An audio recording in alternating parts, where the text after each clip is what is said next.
Hello everyone, welcome back to English with Shyam sir. నేను Shyam sir మాట్లాడుతున్నాను. అందరూ బాగున్నారా? వొకాబులరీలో హోమోఫోన్స్, హోమోనిమ్స్ ఐడియా ఉంది కదా? చాలా డేంజరస్ వొకాబులరీ అవి.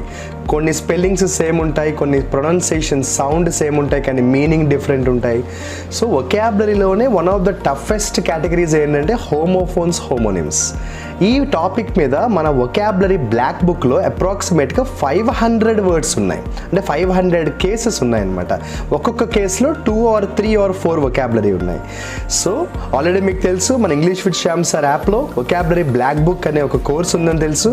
ఆ కోర్స్లో కొత్త వీడియోస్ యాడ్ చేయడం జరిగింది. ఎవరైతే already vocabulary black book course purchase చేశారో మీరు హ్యాపీగా వీడియోస్ చూసుకోండి. హోమోఫోన్స్, హోమోనిమ్స్ అనే టాపిక్ మీద చాలా వీడియోస్ యాడ్ చేశాను. ఇంకా కొన్ని వీడియోస్ రికార్డింగ్ అవుతున్నాయి. ఒకవేళ వొకాబులరీ బెస్ట్గా నేర్చుకోవాలనుకున్న వాళ్ళు ఈ వొకాబులరీ బ్లాక్ బుక్ కోర్స్ వెంటనే పర్చేస్ చేయండి. నేను డిస్క్రిప్షన్లో, కమెంట్ సెక్షన్లో ఆ లింక్ ఇస్తాను. Wish you all the best. మళ్ళీ చెప్తున్నాను, వొకాబులరీలో అస్సలు కాంప్రమైజ్ అవ్వకండి. చాలా ఎగ్జామ్స్ వొకాబులరీ మీద బేస్ అయి ఉన్నాయి. Good luck.